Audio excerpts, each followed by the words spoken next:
Good evening. The European Council meeting finished a few minutes ago. Thank you for being here with us today for this one-day EUCO. Many topics on the agenda, as you know, so without further ado, I will leave the floor to the President of the European Council, António Costa. Well, dear Ursula, good evening to all of you. We have just concluded a productive European Council. We had very useful exchanges with President Volodymyr Zelensky and with the United Nations Secretary General António Guterres, and the President of the European Commission presented to the leaders the white paper on defense. But today we focus mainly on our economic agenda, because that is the basis of Europe's prosperity, our citizens' prosperity. All member states, without exception, agree that we need to accelerate our economic agenda. And that is what the European Council did today by taking important decisions in three key areas: cutting unnecessary red tape, making energy more affordable for citizens and companies, and turning savings into productive investments. I want to thank Ursula von der Leyen and the European Commission's work in all these areas in the run-up to this European Council, and that work provided an excellent and indispensable basis for our decisions today. Today we agreed on clear targets, clear taskings, and clear timelines. Through the reduction of bureaucracy by 25% for all companies and 35% for SMEs, we will make it easier for all companies in our economic space. Through measures to reduce energy prices, we help companies to be more competitive. Through the integration of our financial markets, business and citizens will get the funding for innovative companies. Business as usual is not an option, because as today, around 300 million euros of EU family savings flow out the European Union markets each year. There are 300 billion euros that don't fund business in the European Union. So today, we move forward on simplification, on energy costs, and on private investments. And our goals are clear: to create more jobs, more quality jobs, to strengthen fundamental industries like the automotive, steel, and metals sectors, to make sure that Europe remains a continent of innovation and technological dynamism. Today, we also recalled that all these efforts need to be pursued in line with the climate objectives we have jointly agreed to, because competitiveness and sustainability are fully compatible when done right. A sustainable economy is also a socially fair economy, an economy that leaves no one behind. That is why today we reaffirm our European social model and the importance of the European pillar of social rights. In a nutshell, prosperity, sustainability, fairness. On all of these, there are challenges, but also many opportunities. On all of these, Europe is taking decisions and moving forward.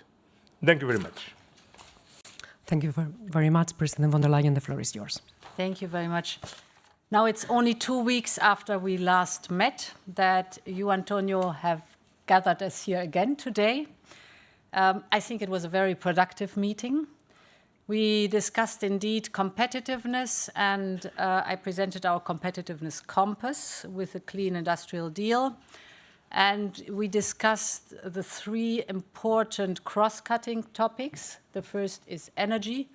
The second is simplification, the famous omnibuses. And the third is the Savings and Investment Union. And I think it was a very interesting debate, because it was clear when looking at the energy prices that the main answer to reduce energy prices is to go more into the low-carbon energies, that is nuclear and renewables, because it is the fossil fuels that we import that are the price driver. The second point, the omnibus, indeed, strong support, not only to have one, but to have a whole fleet of omnibuses. And I want to reflect very briefly on the third element, the Savings and Investment Union. Here is very interesting that we are in Europe world champion what savings is concerned. Per year, 1.4 billion euros are being saved, mostly on bank accounts, while in comparison, for example, the American households save 800 billion.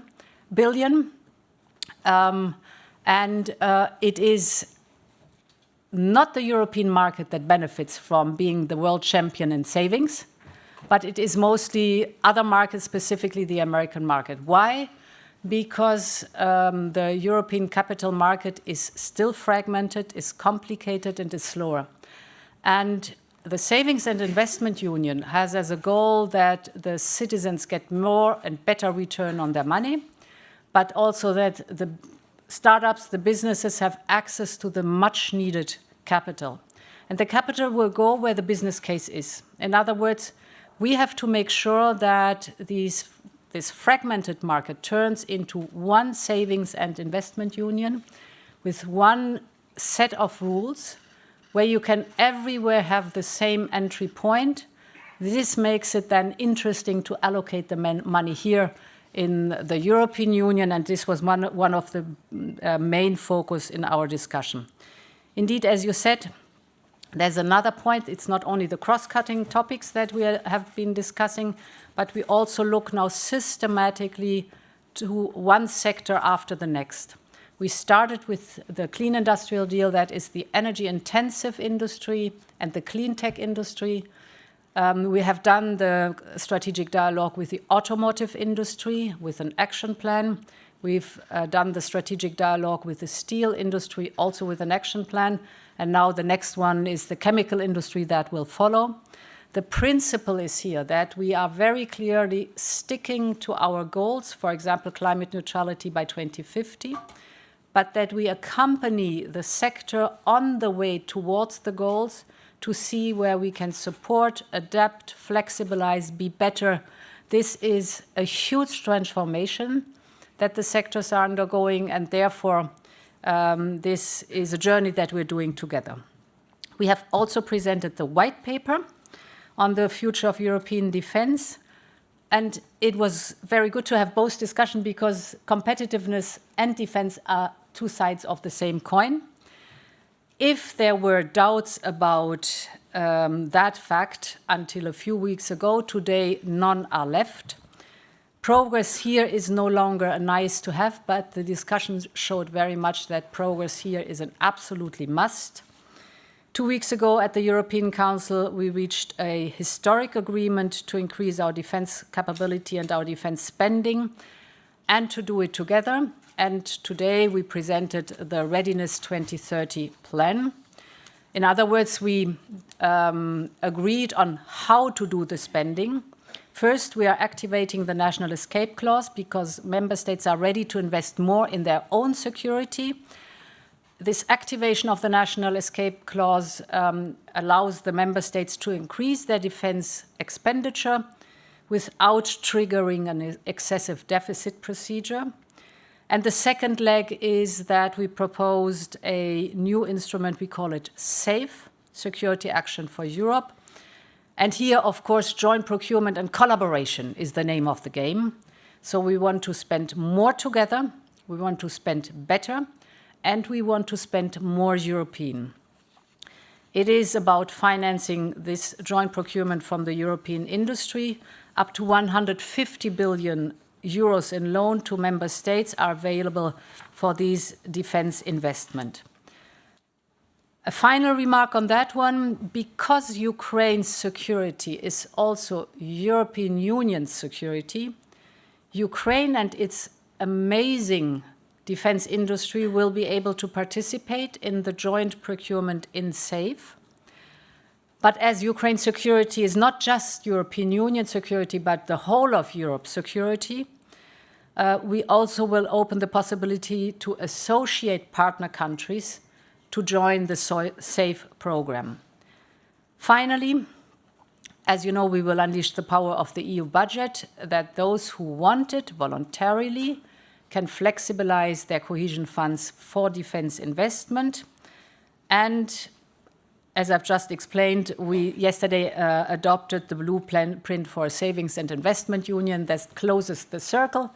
We have not only discussed the savings and investment union with the competitiveness, but also here with the defense topic. Thank you. Thank you very much. Now we'll have time to take some questions. Tonight we have interpretation to German, English, French, Italian, Spanish, and Dutch. So have your headset at hand in case it's needed. Please state your name and the media you represent before asking your questions. I'll go for Lawrence. Thanks very much. Lawrence Norman from the Wall Street Journal. A question for each of you. For President Costa on Ukraine. We have seen a 40 billion plan from Mrs. Kallas come and go. We now have a 5 billion euro ammunition push that doesn't appear to have secured backing today, and we have growing doubts about how robust the European deployment of troops to Ukraine will be. Is Europe in danger of seeing its promises, its pledges to increase military support to Ukraine unravel? And a question for President von der Leyen. The Commission, I think today, extended by 2 weeks the decision to impose the first round of counter tariffs against the United States. Was there any concern, and obviously that comes after the Trump tweet threats, was there any concern among leaders today, or are you concerned that by sending a signal to the White House that we are reconsidering, that Trump may think he can bully us into tariff submission? Thank you. Well, thank you very much for your question. As I explained today, the Council was mainly about competitiveness, because how Ursula von der Leyen has said, defense and strengthen our economy are two sides of the same coin, and we need to boost our competitiveness and strengthen our defense hand in hand. Of course, we have a very good exchange with President Zelensky, and we reaffirm our full support to Ukraine. As you remember, we have our last two councils was dedicated on defense. The brainstorming day and last 6th of March, we have a discussion and we welcome and approve the package proposed by the European Commission to increase our defense spending. And in this council, we decided in the conclusions to make the ramp up during the next 5 years in our own capabilities, but also to support Ukraine. And we, as the President of the European Commission just explained, all these instruments, the SAVE, more fiscal space, flexibilities on the use of cohesion funds, all of these give room to the member states to increase their support to Ukraine. Before this package, we have already a pledge of 15 billion euros from different member states. And now with these instruments, I believe that all the other member states or the different member states will increase their pledges to continue to support Ukraine. On your question with the tariffs, I think it's important to highlight before I answer your specific question, that we are in principle opposed to tariffs. We think that tariffs are bad. They are like taxes. They are bad for consumers. They are bad for business on both sides of the Atlantic, without any question. We are in active discussion with the US administration on this issue, and I can confirm that we decided to adjust the timing of the entry into force of tariffs. The impact of our response does not change. That's very important because it covers measures up to 26 billion euros. That is the equivalent to the $28 billion that the American potential tariffs would impact on us. Our goal is, and this explains the postponement, to get the balance of products right, reflecting the interests of our producers, our exporters, our consumers, and of course, minimizing the potential negative impact on our economy. Okay, next question for David. David Vidueiro, Radio Nacional de España, Spanish National Radio. My first question to President Costa in Spanish. Nueva cumbre, nueva unidad A26 sin Hungría. New Unity 26 without Hungary. Is that new normal? A new summit, new 26 unity. Is this going to be what happens time and time again in the future? Is it a precedent for other debate where this is going to happen and this situation with Hungary? In English, yes. Spain and Italy don't feel comfortable with the name rearm, and with all these war narratives surrounding the plans. The Commission is aware of this discomfort of Spain and Italy, and it's maybe you are thinking about doing something about that, take any action to reassure them, Spain and Italy. And the second question, both countries want to make broader the concept of defense and include cybersecurity, managing of borders. Is the Commission open to this idea to include these concepts in your plans about defense? Thank you. Yeah. Vale, ¿cómo Well, as you know, Hungary has a different position from the other 26 countries when it comes to how to support Ukraine to achieve peace. We have to respect differences. However, we can't be blocked because Hungary thinks differently from all the others. We have to go on acting, and that's what we're doing. 2 weeks ago, we agreed on very clear conclusions back then on Ukraine, the 26 of us. We've done the same thing, same method, and we're doing the same thing, standing united, but accepting and respecting the differences of this or that other. So, to your question, the basis of the discussion today was the presentation of the white paper, and the white paper has a name that says it all, and that is Readiness 2030. It's a wider scope, of course. And in there is not only the funding, which includes, besides the national escape clause, of course, also the SAFE element. But the wider scope is, if you look at what do we finance with the SAFE instrument and the national escape clause, these are, for example, the priorities: infrastructure, military mobility, of course, the capability gaps from missiles to drones to artillery and other elements. And there is, of course, also included modern electronic warfare. This also includes the cyber element, but it includes the whole communication element, for example, too. So it's a much wider scope, the approach that we are taking, and therefore the name Readiness 2030.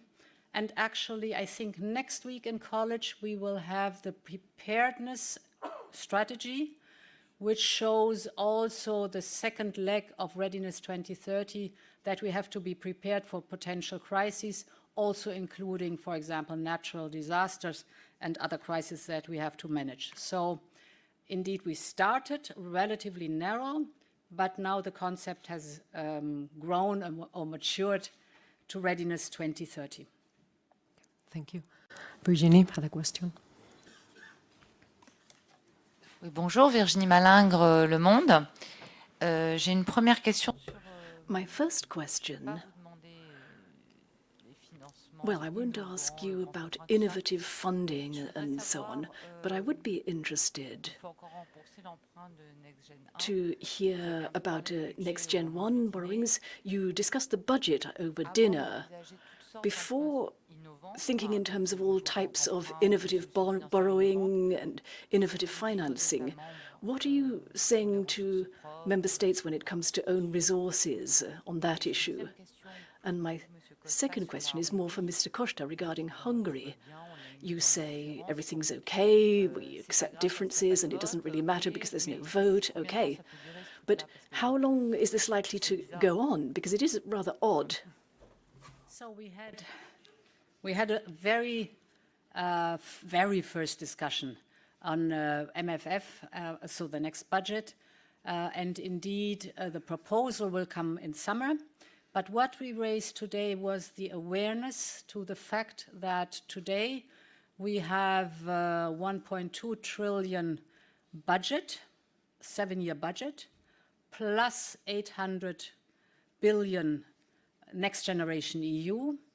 And that has to be taken into account when designing the next MFF, that we have today a wider budget with which we can manage the many duties that we have to solve, or the many topics that we have to address with this budget. And yes, we discussed also the fact that when we have agreed on Next Generation EU, we also have agreed that we would come with new own resources for the Commission to pay back Next Generation EU over time. The proposal for the proposal for the new own resources is on the table of the Council since 2021. So there was the acknowledgement in the European Council that it is high time now to start really working on that one, because this has to be clarified before we can engage seriously in discussions about the next MFF.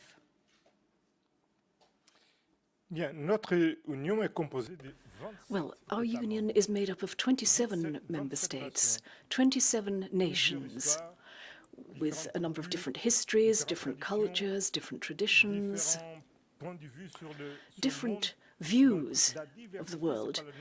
So there's nothing new about diversity, but what is new is that we are managing to have a common position. And that is the history of the European Union. We began with 6, now we have 27, and we're in the process of enlargement, and each round of enlargement makes things more and more challenging. But that's the way it is. It's very positive. It's a positive feature of our union. That is the ability to live with diversity. And I've been in the European Council for several years now. I've experienced a number of situations where we've been blocked in our decisions on a number of occasions, but we've always found a way of overcoming the difficulties. And today we were talking about the MFF. And it took 5 days and 4 nights, but we got there. We did it. So it does happen sometimes. Sometimes you have situations where there are 1 or 2 member states in that position, but it's more difficult if you have 14 versus 13. But if you have 26 member states with one position, 26 with one position and 1 with another, you have to respect that. They're isolated, but that remains the case. Please. Thank you. Andrew Gray from Reuters. A question for each President. President Costa, just to come back to the question of aid for Ukraine, President Zelensky asked very specifically in his speech today for the European Union to provide 5 billion euros for artillery ammunition for Ukraine, which he says is urgently needed. The High Representative has made the same request. Did EU leaders agree to that request? Will the EU come up with that money for those shells? President von der Leyen, you talked about the Readiness 2030 programme and the SAFE instrument within it. As you know, there's been a lot of controversy, particularly in the UK and partly in the US, to the extent to which UK and US companies are excluded. Can you make clear if they are in fact completely excluded from participation, and if not, what conditions are required for them to take part? Look, on Ukraine, then I believe that the President of the European Commission can give more details, but first, we have already ensured the support, the financial support and the military support for Ukraine during the year 2025. With with the package that the European Commission presented 2 weeks ago, we increased the room to maneuver for the different member states to increase their support to Ukraine. At that moment, at least 15 billion euros have already been pledged by the different member states, and they are working on to continue on this. And we continue to study other ways to increase our support to Ukraine. Then this is clear. Our support to Ukraine starts the day one of this war, and we will continue in the unwavering way until the end of this war. And after the war, we will continue to support Ukraine in peace securities, in peace guarantees, and most important, in the integration of Ukraine in the European Union. So, indeed, thank you for the question, because it's important to sort out the different options that are there, and there are different options.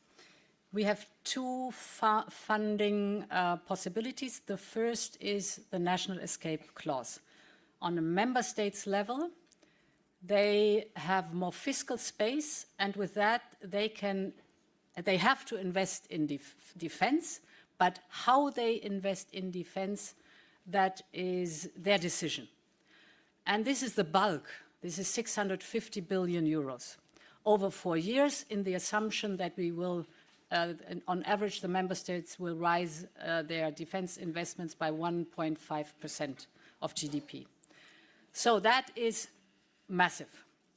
And then we have the SAFE program, loans, European common money, and should be jointly invested in European defense production, because I think it is of utmost importance that we develop the defense industrial base in the European Union stronger. So here too, there are possibilities to participate. If we look at the product, there's the rule 65-35 that says 65% should be European local content, 35% can come from somewhere else. That is the possibility to participate.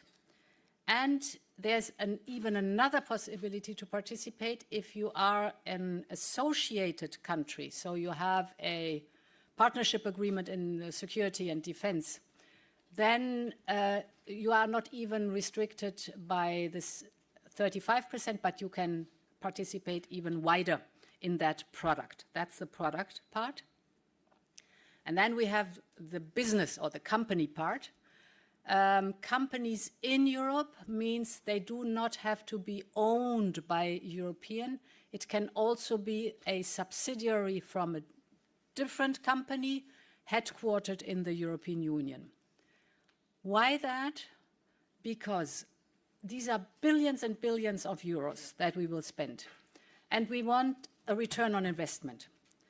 And where they are spent, they will produce good jobs, they will initiate innovation, research and development, and this should take place in the European Union. Therefore, product and entity or company have the circumstances I've just described. Okay, thank you very much. This concludes our press conference. I forgot to say something, sorry. Please. Of course, as I said, Ukraine is included in everything, and Norway, for example, as EEA country too. This is important. I always forget to say that because it's an automatism for me, but it has explicitly to be said. Thank you. Sorry. Thank you. Have a good evening. Bye-bye.